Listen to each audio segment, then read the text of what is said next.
नमस्कार दोस्तों, डॉक्टर आनंद क्लासेज के यूट्यूब चैनल पर आप सभी का एक बार फिर से स्वागत है। दोस्तों, हम पिछले वीडियो में सिद्धांतों के बारे में अध्ययन कर रहे थे और सिद्धांतों में जो पहला सिद्धांत है उद्दीपक अनुक्रिया का सिद्धांत जो थॉर्नडाइक के द्वारा दिया गया था, उस सिद्धांत के बारे में हमने अध्ययन कर लिया था। आज हम अध्ययन करने वाले हैं थॉर्नडाइक के सीखने के नियम कि एक अधिगमकर्ता जब विषय वस्तु को सीखने की कोशिश करता है तो वो किस प्रकार के प्रयास करता है और किस प्रकार की स्थितियों को वो पार करता है और पार करने के बाद में जो उसका लक्ष्य होता है उस लक्ष्य तक पहुंच रहा है या फिर वो सफलता प्राप्त करता है।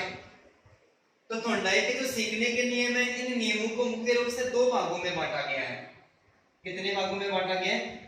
दो भागों में बांटा गया है, जिसमें एक है सीखने के मुख्य नियम, थॉर्नडाइक के सीखने के मुख्य नियम, सीखने के मुख्य नियम, major laws of learning, major laws of learning. और दूसरा है वो है सीखने के गौण नियम, सीखने के गौण नियम, सीखने के गौण नियम, सुबॉर्डिनेट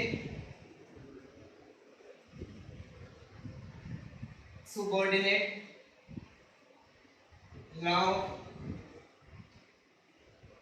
लर्निंग। ठीक है। अधिगम में जो थॉर्नडाइक के सीखने के नियम है, उन नियमों को कितने भागों में बांटा गया? मुख्य रूप से दो भागों में बांटा गया, जिसमें पहला है सीखने के मुख्य नियम, मेजर लॉ ऑफ लर्निंग, और दूसरा है सीखने के गौण नियम अर्थात सबऑर्डिनेट लॉज ऑफ लर्निंग।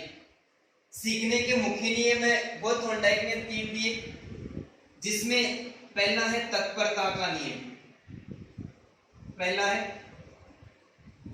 तत्परता का नियम, पहला है तत्परता का नियम, law of readiness, law of readiness. दूसरा है अभ्यास का नियम, अभ्यास का नियम, लॉ ऑफ एक्सरसाइज,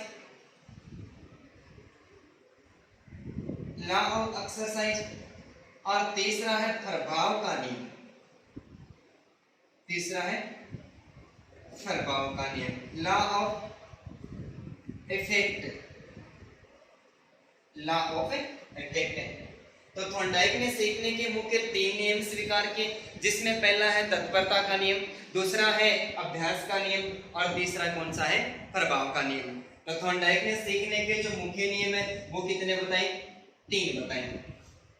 अब हम अध्ययन करते हैं सीखने के गौण नियम। तो थॉर्नडाइक ने सीखने के मुख्य रूप से जो गौण नियम बताए वो बताए 5 की। सीखने के गौण नियम कितने हैं? 5, जिसमें पहला है बहुशक्ति, बहुशक्ति या बहुविधि, बहुशक्ति या बहुविधि क्रिया का नियम, बहुशक्ति या फिर बहुविधि क्रिया का नियम, law of multiple response, law of multiple response. दूसरा है अभिवर्ती का नियम, अभिवर्ती का नियम, law of attitude, law of attitude. तीसरा है आंशिक क्रियाओं का नियम, आंशिक क्रियाओं का नियम, आंशिक क्रियाओं का नियम, law of partial activity, law of partial activity. चौथा है अनुरूपता का नियम, अनुरूपता का नियम। Law of analogy, law of analogy. और जो पांचवा नियम है वो है साचर्य परिवर्तन का नियम, साचर्य परिवर्तन का नियम, साचर्य परिवर्तन का नियम। Law of association, law of association shifting, law of association shifting. कि थॉर्नडाइक के सीखने के मुख्य नियम है। थॉर्नडाइक ने अपने सीखने के नियमों को मुख्य रूप से दो भागों में बांटा। कितने भागों में? दो भागों में। जिसमें पहला है सीखने के मुख्य नियम, law major law of learning, यानी सीखने के मुख्य नियम। और थॉर्नडाइक ने सीखने के मुख्य कितने नियम बताए? 3। जिसमें पहला है तत्परता का नियम, दूसरा है अभ्यास का नियम और तीसरा कौन सा है? प्रभाव का नियम। इसके साथ थॉर्नडाइक ने सीखने के गौण नियम बताए, सबऑर्डिनेट लॉ ऑफ लर्निंग। और जो गौण नियम है उनकी संख्या कितनी है? 5।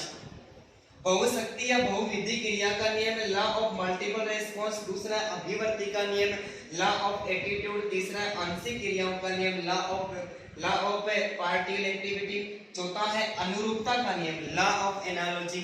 और पांचवा जो नियम है वो है साचर्य परिवर्तन का नियम, लॉ ऑफ एसोसिएशन शिफ्टिंग। मुख्य नियम और सीखने के जो गौण नियम है इनकी बात करें तो यहाँ से भी एग्जाम्स में first grader, second grader, writ की एग्जाम है, इसमें भी बहुत सारे प्रश्न पूछे गए। इसमें दो तरीके से प्रश्न हमारे सामने प्रस्तुत हो सकते हैं, या फिर पहले के एग्जाम में दो प्रकार से प्रश्न पूछे गए। पहला प्रश्न हमें इस आधार पर भी पूछ सकता है कि थॉर्नडाइक के सीखने के मुख्य जो नियम है इनमें से कौन सा मुख्य नियम है या फिर कौन सा मुख्य नियम नहीं है। गौण नियम में से भी हमें ऐसा पूछ सकता है कि जो सीखने के थॉर्नडाइक के सीखने के गौण नियम है इनमें से सीखने का कौन सा गौण नियम है या फिर कौन सा गौण नियम नहीं है। जो फर्स्ट ग्रेड का फर्स्ट ग्रुप की हिंदी की एग्जाम लगी थी उसमें से इसमें से प्रश्न पूछा गया था। पीछे जो फर्स्ट ग्रेड की एग्जाम लगी थी उसमें कि थॉर्नडाइक के द्वारा बताया गया सीखने का गौण नियम है कौन सा नियम? गौण नियम। तो उसमें दे रखा था एक तत्परता का नियम, अभ्यास का नियम, प्रभाव का नियम। तो ये जो तीनों नियम है ये तो सीखने के कौन से नियम मानेंगे? मुख्य नियम मांगे। लेकिन वहां पर एक अलग ही नाम दे रखा था कि बहुशक्ति का नियम। ठीक है, ये नाम है पहली बार सामने आया था कि इस सिद्धांत को बहुप्रति क्रिया फिर बहुविधि क्रिया का नियम के नाम से तो पुकारते हैं, लेकिन इंग्लिश वाला जो नाम है वो कभी भी चेंज नहीं होगा, लॉ ऑफ मल्टीपल रेस्पॉन्स है। तो सबका जो अंग्रेजी समीकरण है वो भी हमें क्या करना है? याद रखना है। तो किसी भी आधार पर हमें प्रश्न पूछ सकता है कि मुख्य नियम देके हमें गौण नियम पूछ सकता है, और गौण नियम देके क्या पूछ सकता है? मुख्य नियम के बारे में पूछ सकता है कि कौन सा गौण नियम है या फिर कौन सा गौण नियम नहीं है, या फिर कौन सा मुख्य नियम है या फिर कौन सा मुख्य नियम नहीं है। अब हम सबसे पहले जो सीखने के मुख्य नियम है इनके विस्तार से अध्ययन करते हैं।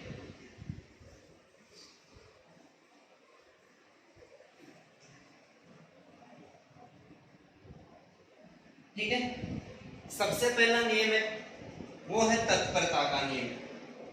पहला है तत्परता का नियम कि प्राणी के सामने जब अपना कोई लक्ष्य या फिर उद्देश्य होता है, प्राणी के सामने जब कोई लक्ष्य या फिर उद्देश्य होता है, ठीक है, जैसे वर्तमान समय में मान सकते हैं कि जो रिट की एग्जाम है, ये रिट की एग्जाम हमारा लक्ष्य है। रिट की एग्जाम क्या है? ये हमारा लक्ष्य है कि हम किसी भी प्रकार से अधिगम क्रिया को करेंगे, और अधिगम क्रिया करने के बाद में अनेक प्रकार के जो सीखने के तरीके होते हैं उन सारे तरीकों में से किसी न किसी तरीके को हम अपनाएंगे, और अपनाने के बाद में क्या करेंगे?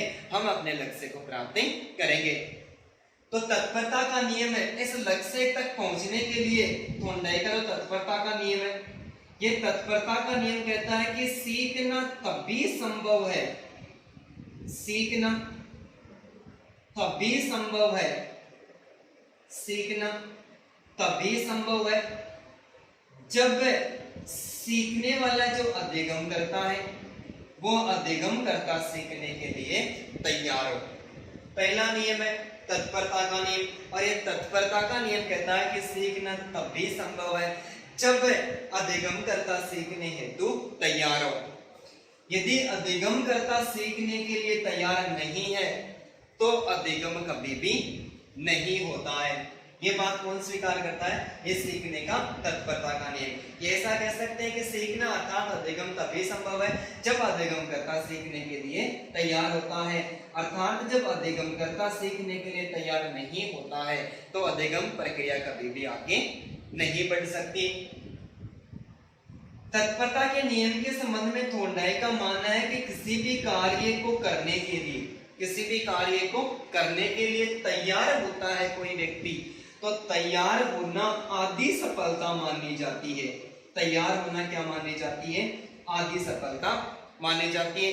कि बहुत सारे स्टूडेंट तो ऐसे होते हैं कि जब जैसे रीट की एग्जाम है, फर्स्ट ग्रेड की, सेकंड ग्रेड की एग्जाम है, और उनने ये धारणा बना रखी है कि मुझे तो केवल और केवल टीचर ही बनना है, उसके लिए चाहे मुझे किसी भी प्रकार की कोई गतिविधियां क्यों न करनी पड़े, चाहे मुझे किसी भी प्रकार का अभ्यास क्यों ना करना पड़े, मैं हर परिस्थिति में क्या करूंगा? लक्ष्य को प्राप्त करने के लिए तैयार रहूंगा।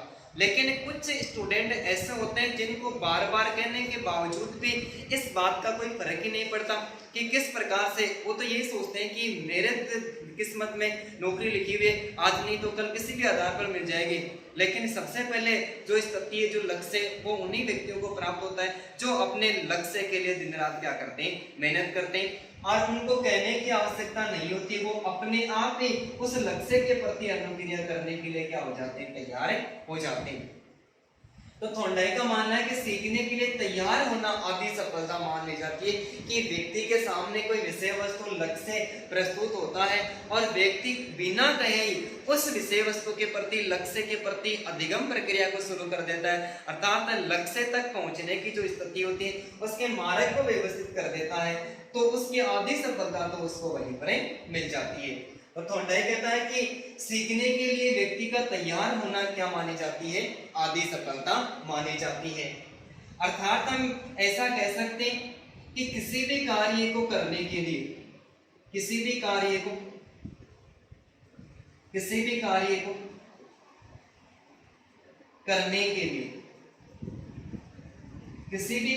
करने के लिए यदि हम तैयार होते हैं, किसी भी कार्य को करने के लिए यदि हम तैयार होते हैं तो उस कार्य को करने में हमें आनंद की प्राप्ति होती है। किसकी प्राप्ति होती है? आनंद की प्राप्ति होती है। जैसे कि एक बालक है और वो विद्यालय जाता है और विद्यालय जाने के बाद में वो वापस घर आता है, और घर आकर जब वो पढ़ने के लिए या फिर अपना जो गृह कार्य करने के लिए बैठता है, उस समय क्या होता है कि बाहर, घर के बाहर अन्य बच्चों की खेलती हुई आवाज उसको सुनाई देती है, तब उसका मन भी क्या करता है? खेलने के लिए करता है। इसका मतलब उस समय बालक उस कार्य को करने के लिए तैयार नहीं है, लेकिन घर वाले जबरदस्ती उसको कार्य करने के लिए बैठा भी दे तो भी वो सही तरीके से होमवर्क नहीं करेगा, उसमें किसी न किसी प्रकार की गलती वो जरूर करेगा। लेकिन हम अपने मन से या फिर हम अपने तैयारी के साथ में किसी भी कार्य को करते हैं, अर्थात किसी भी कार्य को करने के लिए हम स्वयं तैयार होते हैं, तब उस कार्य को करने में क्या होती है? हमें आनंद की प्राप्ति होती है। क्योंकि कार्य में जो ये तत्परता होती है, तत्परता में इस कार्य करने की व्यक्ति की इच्छा निहित होती है, और इच्छा निहित होती है तो ये तत्परता क्या करती है? बालक का ध्यान को केंद्रित करती है। किसके प्रति? लक्ष्य के प्रति या फिर विषय वस्तु के प्रति। तत्परता क्या करती है? तत्परता बालक के ध्यान को उस लक्ष्य के प्रति केंद्रित करती है, और जब लक्ष्य के प्रति केंद्रित करती है तो बालक शीघ्रता से क्या कर लेता है? अध्ययन कर लेता है। तो ऐसे सिद्धांत का जो शैक्षिक महत्व है वो यही निकल के आता है कि अधिगम करता होता है, अर्थात एक बालक की बात करते हैं कि शिक्षक का ये दायित्व होता है कि वो बालक को सीखने के लिए सबसे पहले क्या करें? तैयार करें, और तैयार करने के बाद में अधिगम सामग्री उसके सामने प्रस्तुत करें। यदि बालक सीखने के लिए तैयार नहीं होगा तो वह कभी भी अधिगम नहीं करेगा। एक बार फिर से बात करते हैं। थॉर्नडाइक ने सीखने के मुख्य रूप से 3 नियम बताए, जिसमें पहला है तत्परता का नियम। पहला है तत्परता का नियम। इस तत्परता के नियम के संबंध में थॉर्नडाइक का मानना है कि सीखना या अधिगम करना तभी संभव है जब सीखने वाला तैयार होता है, अर्थात सीखने वाला तैयार नहीं है तो अधिगम प्रक्रिया कभी भी नहीं हो सकती है। यदि सीखने की जो प्रक्रिया है उसमें अधिगम करता, सीखने की प्रक्रिया को आगे बढ़ा रहा है और स्वयं तैयार हो रहा है, तो सीखने के लिए तैयार होना आदि सफलता मानी जाती है। क्योंकि हम किसी भी कार्य को करने के लिए तैयार होते हैं तब हमें उसमें आनंद की प्राप्ति होती है, क्योंकि तत्परता में कार्य करने की इच्छा नहीं होती है और तत्परता उस विषय वस्तु के प्रति या फिर लक्ष्य के प्रति हमारे ध्यान को केंद्रित करती है और हम अध्ययन क्या कर लेते हैं, शीघ्रता से कर लेते हैं या फिर हम शीघ्रता से सीख लेते हैं। यदि हम उस विषय वस्तु के प्रति ध्यान केंद्रित नहीं करते हैं, तैयार नहीं रहते हैं, तो हम अधिगम कभी भी नहीं कर सकते। जैसे एग्जाम्पल की बात करें, जैसे कि एक घोड़े को तालाब तक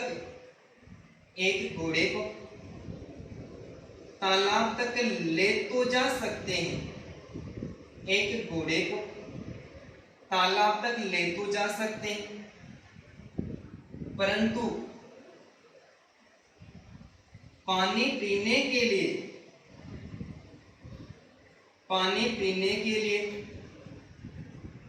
बाध्य नहीं कर सकते, पानी पीने के लिए बाध्य नहीं कर सकते हैं। कि हम एक घोड़े को तालाब तक ले तो जा सकते हैं लेकिन पानी पीने के लिए बाध्य नहीं कर सकते। क्यों? क्योंकि यदि घोड़ा पानी पीने के लिए तैयार होगा तो ही पानी पिएगा, यदि वो पानी पीने के लिए तैयार नहीं होगा तो हम जबरदस्ती उसको पानी नहीं पिला सकते। ऐसा कह सकते हैं कि अधिगम करता जब सीखने के लिए तैयार होगा तो ही वो अधिगम कर पाएगा, यदि सीखने के लिए तैयार नहीं होगा तो वो कभी भी अधिगम नहीं कर पाएगा। ठीक है, एक और एग्जांपल लेते हैं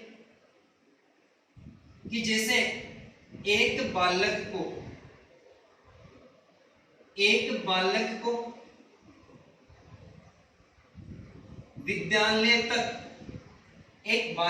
विद्यालय तक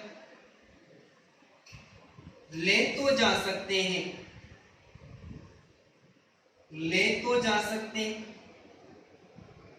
परंतु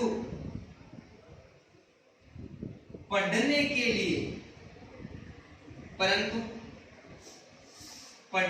लिए बाध्य नहीं कर सकते हैं, पढ़ने के लिए बाध्य नहीं कर सकते। कि बालक को विद्यालय तक ले तो जा सकते हैं लेकिन उस बालक को पढ़ने के लिए हम कभी भी बाध्य नहीं कर सकते। कि बालक स्वयं पढ़ने के लिए तैयार है ही नहीं तो रोज विद्यालय जाने से भी कोई फायदा नहीं है। यदि वो खुद तैयार होगा तो ही अधिगम प्रक्रिया आगे बढ़ेगी।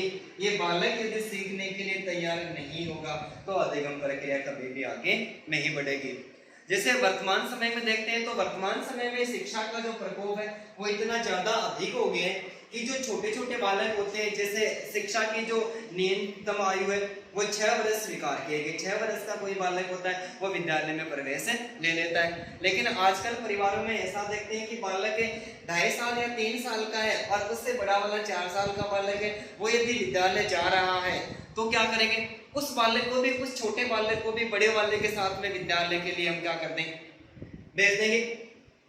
यदि 7 बजे वाला टाइम होता है, 7 बजे वाला टाइम है, बच्चे सुबह लेट तक सोते हैं, 2.5 साल का या 3 साल का बालक है, उसको 5 बजे उठाना पड़ता है, 7 बजे विद्यालय लगता है, विद्यालय खुल जाता है।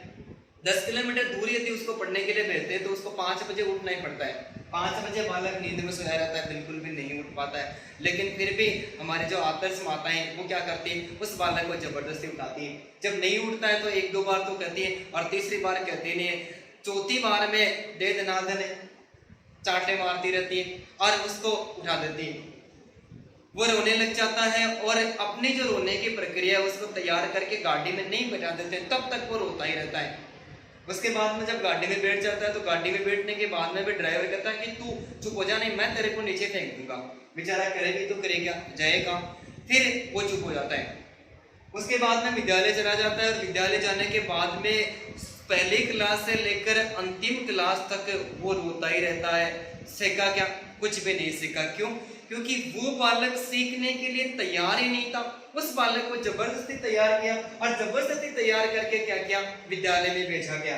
तो एक बालक को हम विद्यालय तक ले तो जा सकते हैं, लेकिन हम पढ़ने के लिए बाध्य नहीं कर सकते। यदि ये नियम कहता है कि अधिगमकर्ता सीखने के लिए तैयार होगा तो ही अधिगम करेगा, यदि सीखने के लिए तैयार नहीं है तो वो अधिगम प्रक्रिया को कभी भी आगे नहीं बढ़ा सकता। ठीक है। इसके बाद में थॉर्नडाइक ने अपने जो तत्परता का नियम है, इस नियम के संबंध में 3 परिस्थितियों का वर्णन किया है। कितने परिस्थितियों का? 3। और जिसमें से फर्स्ट ग्रेड की जो एग्जाम लगी थी और हिंदी विषय का जो पेपर लगा था, उसमें से जो 3 परिस्थितियों का वर्णन किया है, उसमें से एक परिस्थिति के बारे में प्रश्न पूछा भी गया है। 3 परिस्थितियों में पहली परिस्थिति है कि जब अधिगमकर्ता को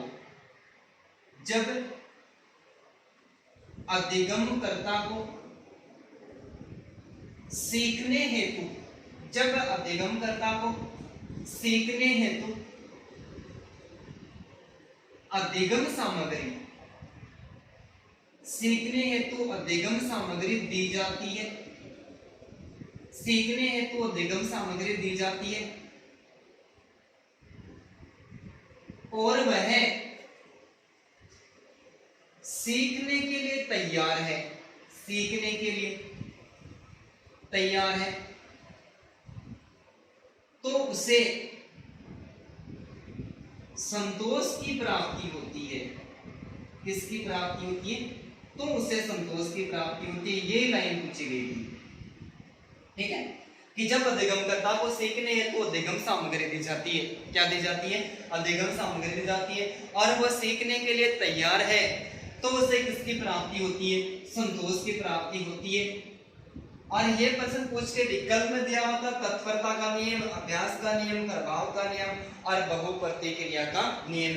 तो ये विषय वस्तु किसके द्वारा प्रतिपादित की गई? ये थॉर्नडाइक के द्वारा। कि थॉर्नडाइक ने तत्परता का जो नियम है, उस तत्परता के नियम के संबंध में 3 परिस्थितियों का अध्ययन किया है। 3 में से पहली है कि जब अधिगमकर्ता को सीखने हेतु अधिगम सामग्री दी जाती है और वह सीखने हेतु तैयार है। तो इस तत्परता का संबंध किससे? तैयार का संबंध तत्परता के नियम से। तो वह सीखने के लिए तैयार है तो उसको संतोष की प्राप्ति होती है। ठीक है। दूसरी स्थिति है, इसी में थोड़ा बहुत बदलाव किया है कि जब अधिगमकर्ता को सीखने हेतु अधिगम सामग्री दी जाती है। जब अधिगमकर्ता को अधिगम सामग्री दी जाती है और वह सीखने के लिए तैयार नहीं है, तो उसे किसकी प्राप्ति होती है? तो उसे असंतोष की प्राप्ति होती है। तो उसे किसकी प्राप्ति होती है?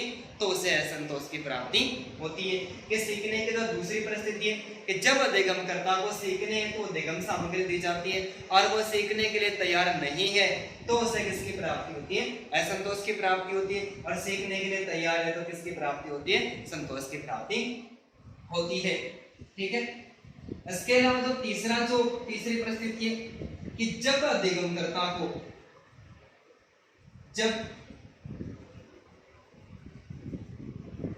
अधिगम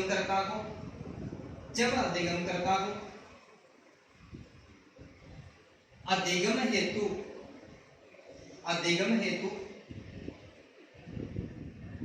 अधिगम सामग्री दी जाती है। अधिगम हेतु अधिगम सामग्री दी जाती है। अधिगम हेतु अधिगम सामग्री नहीं दी जाती है तो उसे भी असंतोष की प्राप्ति होती है। असंतोष की प्राप्ति होती है। ठीक है। तो थॉर्नडाइक ने अपने तत्परता के नियम के संबंध में 3 परिस्थितियों का वर्णन किया, जिसमें पहले है कि जब अधिगमकर्ता को सीखने हेतु तो अधिगम सामग्री दी जाती है और वह सीखने के लिए तैयार है, तो तैयार होने पर उसको किसकी प्राप्ति होती है? संतोष की प्राप्ति होती है। ये फर्स्ट ग्रेड का क्वेश्चन पूछा भी है। तो 2 अन्य स्थितियां भी प्रस्तुत किए, उन्हीं में से रीट की एग्जाम में, सेकंड ग्रेड या फर्स्ट ग्रेड की एग्जाम में हमें प्रश्न ऐसा पूछा जा सकता है। कि दूसरे जो परिस्थितियों का अध्ययन किया है कि जब अधिगमकर्ता को सीखने है तो अधिगम सामग्री नहीं दी जाती है और वो सीखने के लिए तैयार नहीं है तो उसे असंतोष की प्राप्ति होती है। और तीसरा जो नियम है कि जब अधिगमकर्ता को अधिगम है तो अधिगम सामग्री दी जाती है, नहीं दी जाती है तब भी उसको किसकी प्राप्ति होती है, तब भी उसको असंतोष की प्राप्ति होती है। तो दो प्रकार के स्थितियों में असंतोष मिलता है और सीखने के लिए तैयार है तो उसको किसकी प्राप्ति होती है, संतोष की प्राप्ति होती है। ठीक है, एक बार आप इसका स्क्रीनशॉट ले लें।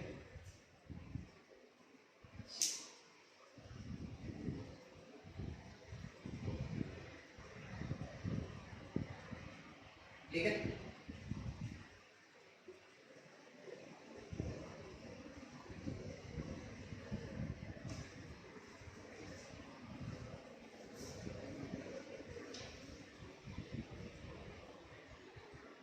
दूसरा नियम है वो है अभ्यास का नियम।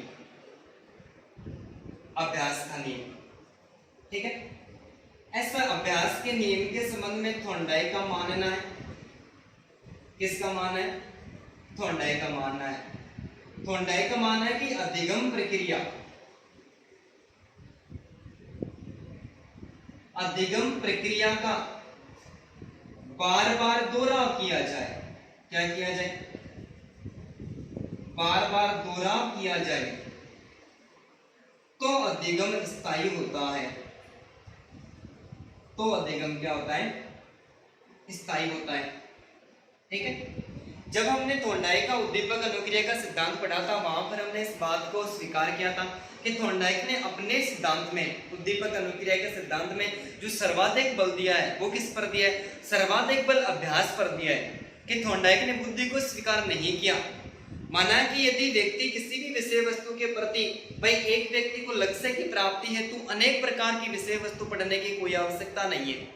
यदि वो एक ही विषय वस्तु का 20 बार अध्ययन कर देता है तो वो अधिगम प्रक्रिया में जो अधिगम वो क्या हो जाता है, स्थायी हो जाता है। तो ये अभ्यास का नियम स्वीकार करता है कि अधिगम प्रक्रिया का बार बार क्या किया जाए, दोहराव किया जाए, बार बार उसका अभ्यास किया जाए तो अधिगम स्थायी हो जाता है।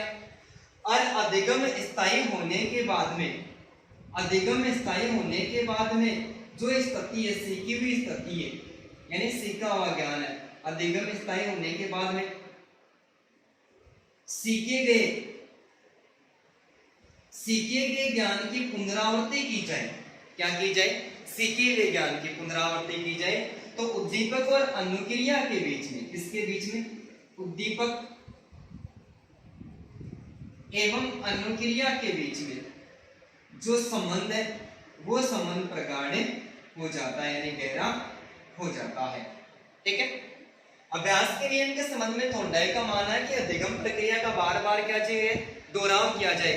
कि किसी भी लक्ष्य को प्राप्त करने के लिए या फिर विषय वस्तु का अध्ययन करने के लिए हमें अलग अलग विषय वस्तु को पढ़ने की कोई आवश्यकता नहीं है। तो क्या करेंगे, एक ही विषय वस्तु का 20 बार अध्ययन कर दिया जाए तो अधिगम क्या हो जाता है, स्थायी हो जाता है। अर्थात अधिगम क्रिया का बार बार दोहराव किया जाए, अधिगम स्थायी हो जाता है। और अधिगम स्थायी होने के बाद में जो हमने ज्ञान प्राप्त किया है, जो ज्ञान हमने सीखा है, उसे सीखे हुए ज्ञान की पुनरावृत्ति की जाए तो उद्दीपक और अनुक्रिया के बीच में विशिष्ट जो संबंध है वो प्रगाढ़ अर्थात गहरा हो जाता है।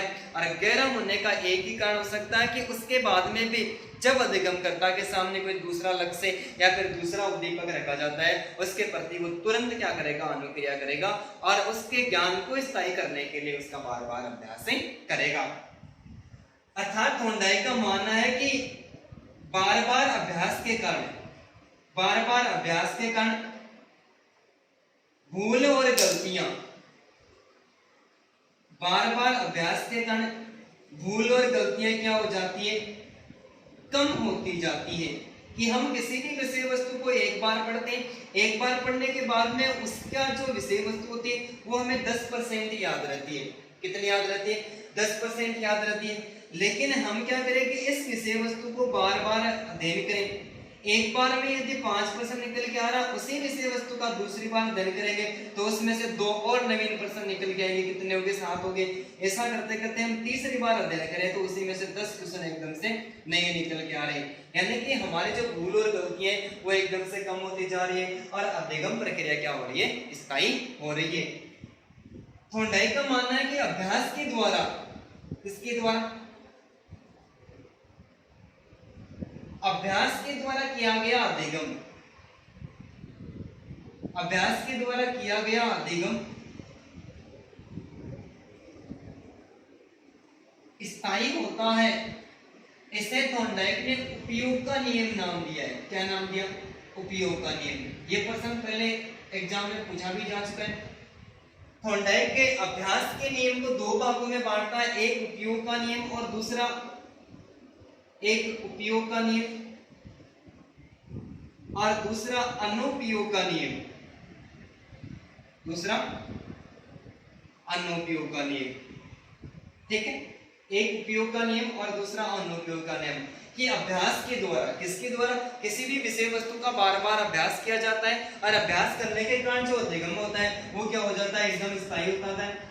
जो अधिगम स्थायी होता है उसको किस नाम से पुकारा? उपयोग का नियम। तथा दूसरी स्थिति को स्वीकार किया कि बिना अभ्यास के, बिना अभ्यास के ज्ञान विस्मृत हो जाता है, विस्मृत हो जाता है,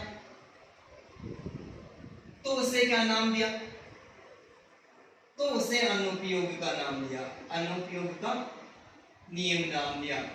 कि बिना अभ्यास के अधिगम क्या हो जाता है? विस्मृत हो जाता है। अर्थात हम ऐसा कह सकते हैं कि जब हम एक विषय वस्तु के बारे में अध्ययन करते हैं, यानी अधिगम की जो शुरुआत करते हैं, सबसे पहले हम किसी भी मनोविज्ञान का, हिंदी का, इतिहास का या फिर राजनीति विज्ञान का कोई भी टॉपिक हो उसके बारे में अध्ययन करते हैं। और अध्ययन करने के बाद में यदि हम एक बार पढ़ते हैं तो हमारे दिमाग में उस विषय वस्तु से संबंध में केवल और केवल संकेत बिंदु ही बनता है। क्या बनता है? संकेत बिंदु ही बनता है।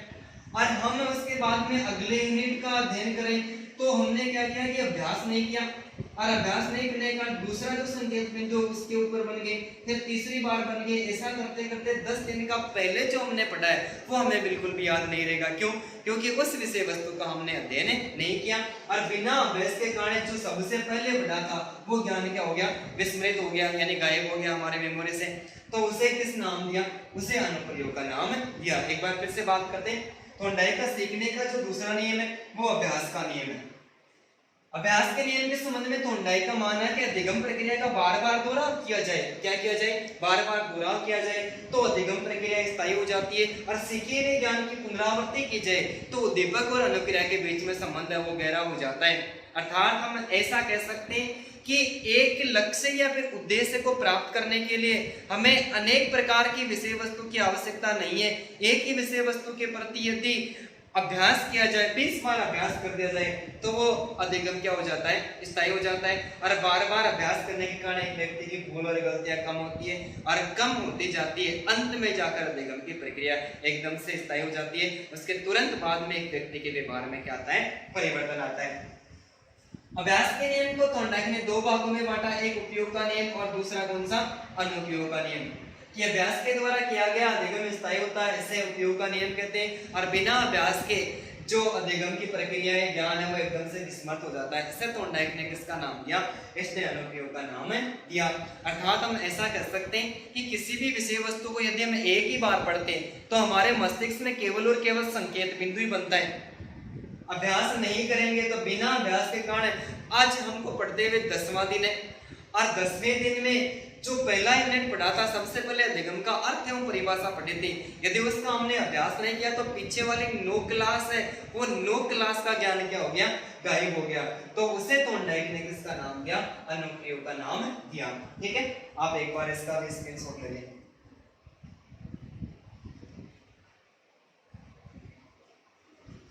ठीक है,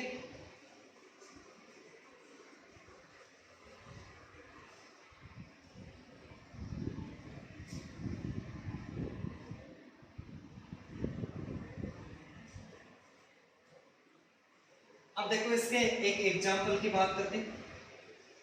एग्जाम्पल जैसे करत करत अभ्यास के, करत करत अभ्यास के जड़मती होत सुजान, करत करत अभ्यास के जड़मती होत सुजान,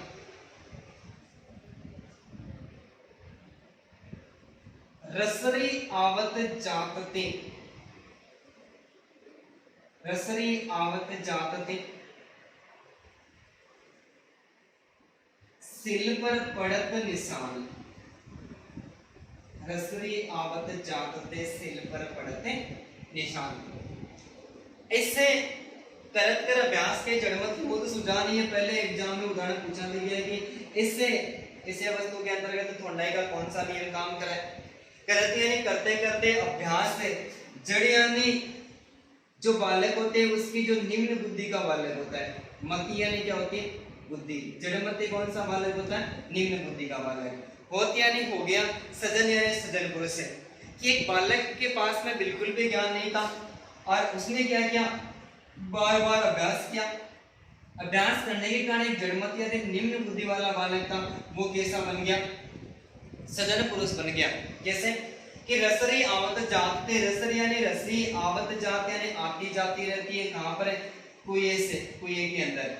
ठीक है, प्राचीन समय में जो पानी रस्सियों के माध्यम से कुएं से बाल्टियों के द्वारा निकाला जाता था, तो रसरी आवत जात थे, सिल यानी पत्थर, सिल यानी पत्थर, पड़त यानी पड़ गए निशान।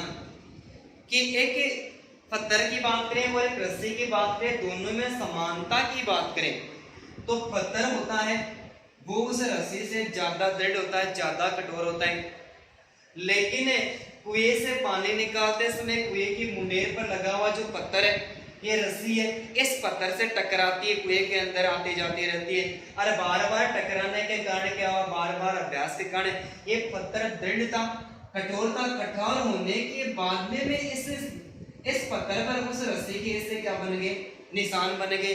तो ये सिद्धांत मानता है कि हम भी किसी वस्तु का बार बार अध्ययन करेंगे तो हमारे मस्तिष्क में उस विषय वस्तु के निशान बन जाएंगे, उनको कभी मिटा नहीं पाएंगे, अर्थात वो ज्ञान क्या हो जाएगा, वो ज्ञान एकदम से स्थायी हो जाएगा।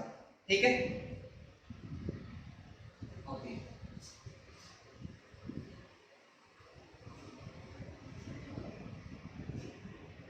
तीसरा नियम है, ये है प्रभाव का नियम। तीसरा नियम कौन सा है, प्रभाव का नियम। इस नियम के संबंध में थोंडाई का मानना है, थोंडाई कहता है कि हम किसी भी कार्य को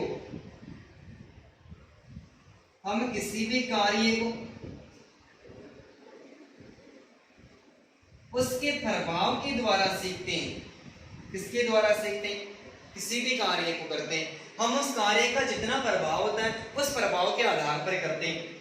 उस कार्य का जो प्रभाव है वो संतोषजनक भी हो सकता है, क्या हो सकता है, संतोषजनक भी हो सकता है, और उस कार्य का प्रभाव असंतोषजनक भी हो सकता है, संतोषजनक भी हो सकता है और असंतोषजनक भी हो सकता है। अतः इस सिद्धांत को संतोष का नियम या फिर असंतोष का नियम भी कहते हैं। क्या कहते हैं, संतोष का नियम या फिर असंतोष का नियम, संतोष का नियम या फिर असंतोष का नियम। प्रभाव के नियम के संबंध में किसने स्वीकार किया, ये बात थोंडाइक ने स्वीकार की कि किसी भी कार्य को हम करते हैं तो उस कार्य का जितना प्रभाव होता है उस प्रभाव के आधार पर हम उस कार्य के प्रति गतिविधियां करते हैं। प्रभाव कैसा हो सकता है, प्रभाव संतोषजनक भी हो सकता है और असंतोषजनक भी होता है। प्रभाव संतोषजनक होता है तो उसे संतोष का नियम कहते हैं, और प्रभाव असंतोष होता है तो हमें असंतोष का नियम कहते हैं। अर्थात ऐसा कह सकते हैं, किसी भी कार्य का प्रभाव यदि संतोषजनक है तो उस कार्य को अधिगम करता, उस कार्य को अधिगम करता, बार बार करता है, उस कार्य को अधिगम करता क्या करता है, बार बार करता है। और जिस कार्य का प्रभाव असंतोषजनक होता है उस कार्य को अधिगम करता नहीं करता है, उस कार्य का क्या कर देता है, त्याग कर देता है। अर्थात हम ऐसा कह सकते हैं, हमारे सामने कोई लक्ष्य होता है और लक्ष्य के प्रति हमें ऐसा लगता है कि हम सफलता को प्राप्त कर लेंगे, क्या कर लेंगे, सफलता को प्राप्त कर लेंगे। यदि हमें सफलता मिलने का प्रभाव दिखाई देता है तो हम उस कार्य को करेंगे, और सफलता का प्रभाव हमें नहीं दिखाई देता है तो हम उस कार्य को नहीं करेंगे। जैसा एग्जाम्पल की बात करें कि सफलता से बढ़कर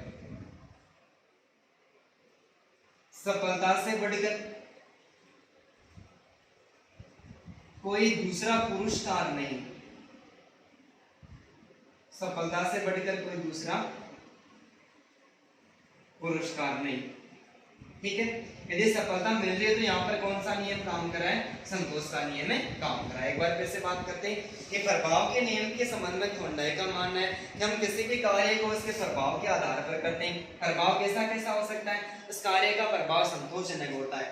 संतोषजनक कब होता है? कि लक्ष्य हमारे सामने और हमें सफलता की आस है। सफलता से बढ़कर कोई हमारे लिए दूसरा पुरस्कार नहीं हो सकता, क्योंकि हम रिट की तैयारी करने वाले, फर्स्ट ग्रेड, सेकंड ग्रेड, किसी भी एग्जाम की तैयारी करना चाहे कोई भी स्टूडेंट हो, वो तैयारी करते समय एक ऐसा ही सोचता है कि जैसे तैसे करके मेरा एक बार क्या हो जाए, सिलेक्शन हो जाए, उसके बाद में तो मैं पता नहीं क्या कर दूंगा। तो इस प्रकार उसको सफलता का अनुभव होता है, लक्ष्य के प्रति को संतोष की प्राप्ति होती है, और जिस कार्य से संतोष की प्राप्ति होती है उस कार्य को अधिगम करता, बार बार करता है। और यहाँ पर जो नियम लागू होता है उस थॉर्नडाइक ने क्या किया? असंतोष का नियम। और जिस कार्य को करने में सफलता नहीं मिलती है, अधिगम करता ऐसे कार्य का त्याग कर देता है, अर्थात जिस कार्य से असंतोष प्राप्त होता है उसका अधिगम करता, त्याग कर देता है। तो उस नियम को किस नाम से पुकारा जाता है? असंतोष का नियम पुकारा जाता है। जैसे कि सफलता से बढ़कर कोई दूसरा पुरस्कार नहीं। इस सिद्धांत की शिक्षा के क्षेत्र में जो उपयोगिता है वो यह है कि यदि विद्यालय का वातावरण है, किसका? विद्यालय का वातावरण है, विद्यालय का वातावरण एवं अध्यापन, विद्यालय का वातावरण एवं अध्यापन ऐसा हो कि बालक प्रसन्न रहे, बालक प्रसन्न रहे। ठीक है, ये बात है हमें देखने को भी मिलती है कि एक ही गांव में ऐसा मान सकते हैं कि दो विद्यालय, ठीक है, एक गांव में दो विद्यालय, और दोनों विद्यालय में यदि विद्यार्थियों की तुलना करें तो इस पहले वाले विद्यालय में 500 विद्यार्थी हैं और दूसरा वाला विद्यालय उसमें मात्र 50 विद्यार्थी हैं। ये किसका प्रभाव है? ये वहां का विद्यालय का वातावरण और वहां पर जिस प्रकार का अध्यापन करवाया जाता है, बालकों को जैसा सिखाया जाता है उसका प्रभाव है। तो शिक्षा के संबंध में सिद्धांत की उपयोगिता है कि विद्यालय का वातावरण एवं अध्यापन इस प्रकार का एकदम बेहतरीन तरीके का हो कि बालक वहां पर प्रसन्न रहे और उस अध्यापन सामग्री का उस बालकों पर पूरा पूरा प्रभाव पड़े। यदि प्रभाव पड़ेगा तो उस विद्यालय में वो एडमिशन ज्यादा लेंगे, और प्रभाव नहीं रहेगा तो उस विद्यालय में वो एडमिशन बिल्कुल भी नहीं रही। तो धन्यवाद दोस्तों। थॉर्नडाइक ने अपने सीखने के मुख्य रूप से कितने नियम बताए? 3 नियम बताए, और तीनों नियमों का हमने क्या कर लिया है? अध्ययन कर लिया है। और अब भी किसी प्रकार की कोई गलती वगैरह रहती है तो आप कमेंट में जरूर कमेंट करें और उस गलती के बारे में बताएं।